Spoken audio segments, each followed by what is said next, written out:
a water rescue happens in Chandler. Well, police officers rushed in to save a woman who drove her car into a lake overnight. This was the scene here near Dobson and Ray Roads. Police say a woman was driving impaired and then just crashed into the water. It happened just after midnight, and police say she first claimed to be a passenger. So crews went into the lake to search for the driver. No one was found, and police say she made up the whole story. She was arrested for false reporting and DUI.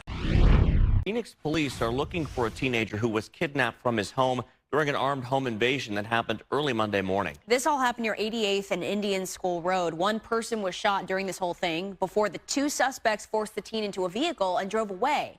Fox 10's Stephanie Bennett joins us live tonight with the details. Steph?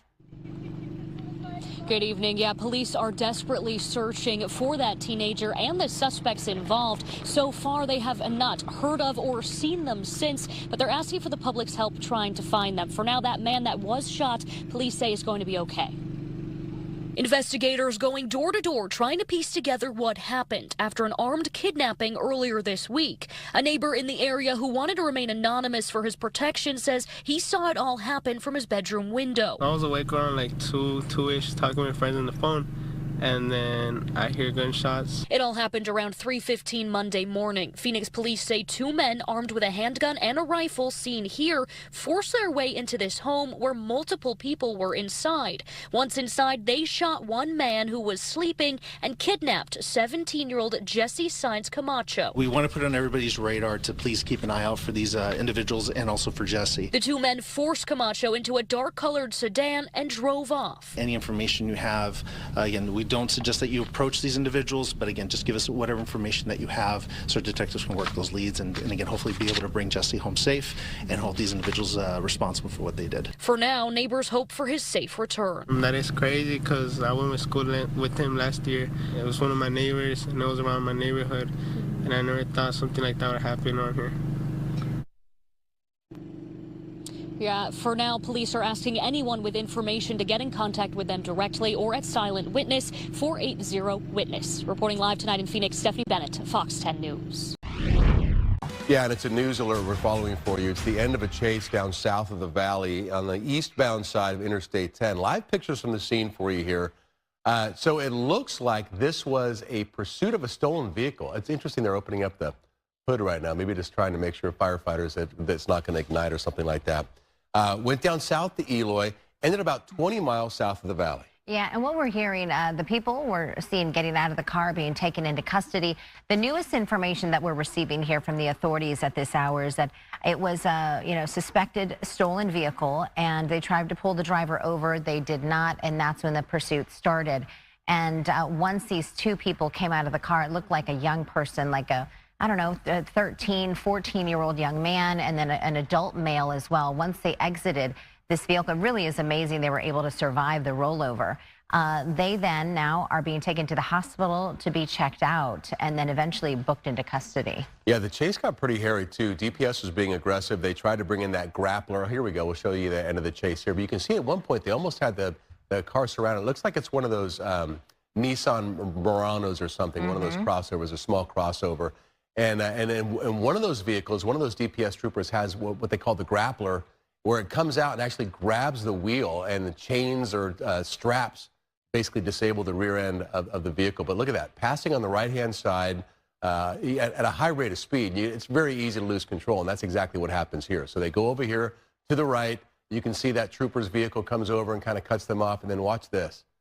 Hit the berm, roll over not once, but twice. Yeah. And 3 times, yeah. Both of them able to walk away from that. So, again, stolen vehicle, trying to get away from DPS troopers, and that is the way it ended. So, very fortunate, you have to say, for a lot of people. People on Interstate 10, nobody was injured, and for these two suspects as well, because obviously it could end. And in terms of the freeway, we want to make sure that we let you know these are the these are the lanes heading into the valley.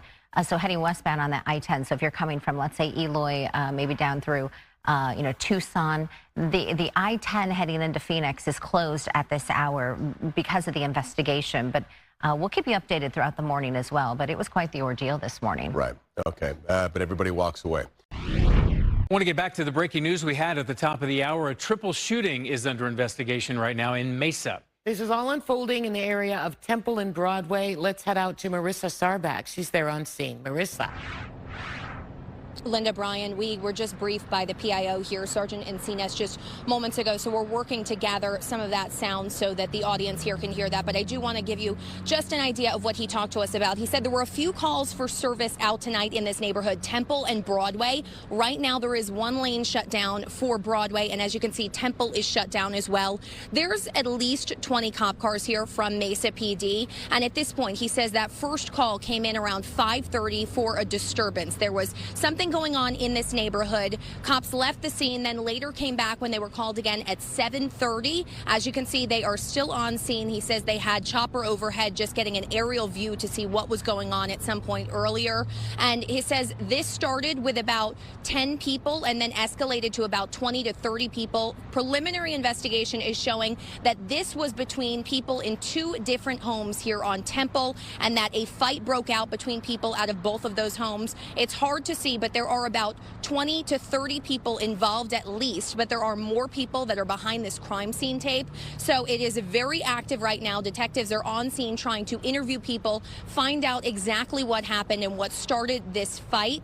But it looks like at this point there are 20 to 30 people. Again, Temple is still shut down right now and a portion of Broadway shut down as well. So we're working to gather some more information. Obviously, you can see detectives here from Mesa PD working to gather that information as well. I do want to note this is very important here, not a threat to the community at this point. He said they do have one person detained who they believe fired those shots. So at this point, detectives think it was just one person and that person is being detained right now. He has not specified that that person was arrested. So I believe at this point, just investigators are talking to him and trying to find out what happened. But he is detained. And at this point, the suspect or person of interest has been detained and they are talking to him right now.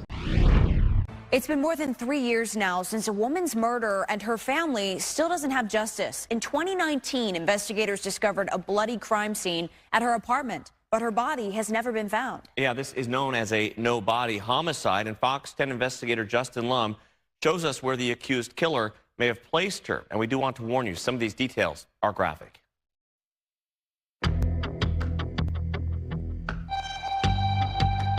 Year-old woman still missing after nearly 4 months. I don't have any closure. You know, I still want to know where she is. Jakia Williams remembers her niece as an independent young woman. For 18-year-old Lizea Mathis, her whole life was ahead of her. She would just be like, you know, your typical teenage girl getting out in the world, just working hard and just trying to figure life out.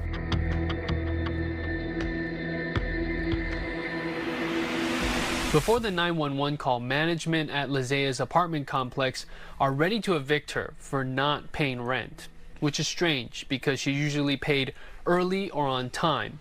But the staff also got complaints about a strong odor coming from her apartment.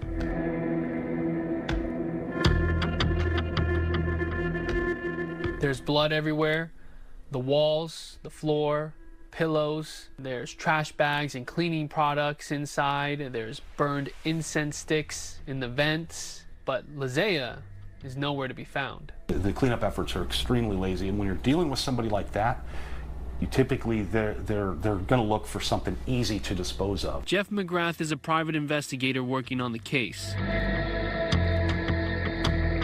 Phoenix police have arrested her boyfriend, accusing him of murder. Jamal Jones is a documented gang member. He served 6 years in prison and has an extensive criminal history, including aggravated assault, drug violations, and burglary.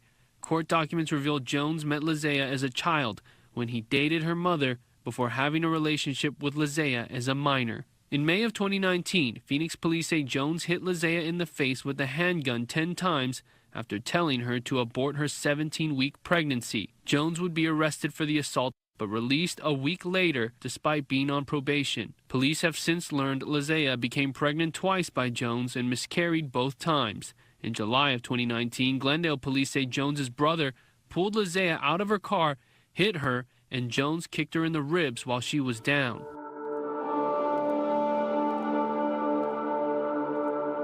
A protection order is just a piece of paper. And if somebody wants to violate that order, they're going to. That's not going to stop them. Lizea feared for her safety. We learned she had her apartment door locks changed after a burglary, and investigators obtained threatening text messages from Jones to Lizea.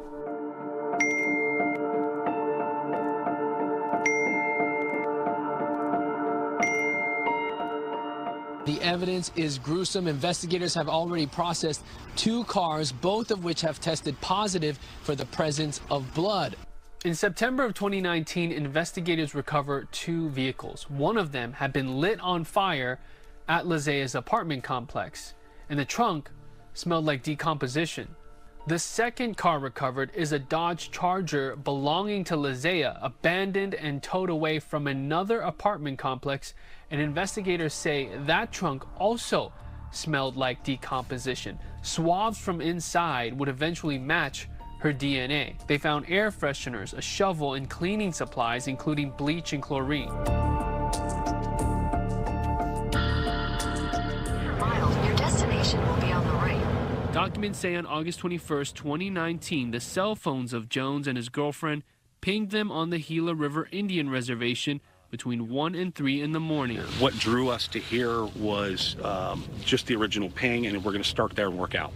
And so at least that is a huge clue. Absolutely. McGrath takes us to a wash in a non-residential area near 51st Ave in Southern, where he searched for Lizea in the past. I believe Jamal's smart enough to know that if he disposes of her on the reservation, it's going to be much more difficult for us to find her. We called Jones's ex-girlfriend to learn more. Hi, is this? She has never been named a suspect, so we're not identifying her. I'm just trying to find out what do you remember about that time being with Jamal? She denies knowing Lizea and hung up. One of the investigators observed something up under this tree, and it was tucked in there quite a ways. I'm not getting the right smell, but it's been a long time though.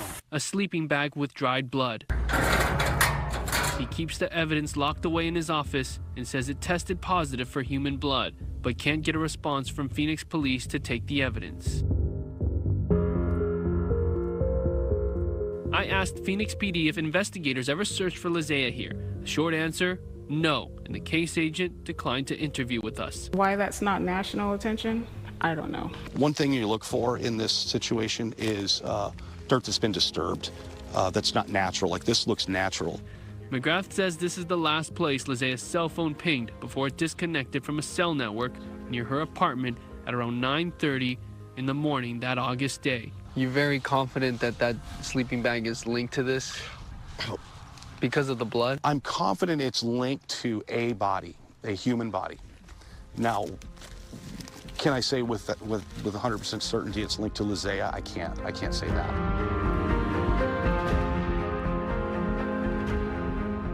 So why hasn't law enforcement searched for Lizea? Wouldn't finding her body strengthen the case for prosecutors? I reached out to the county attorney's office, and MCAO won't say much about the case because it is still open. But for Lizea's family, finding her means closure, and they will be there in court for trial. To make sure that he sees that and that we get some justice on her part, because it's not full justice if we don't know where she is. I'm Justin Lum for Fox 10 Investigates. And Fox 10 did reach out to Jamal Jones to see if he wanted to talk. He declined and is currently housed at the Maricopa County 4th Avenue Jail.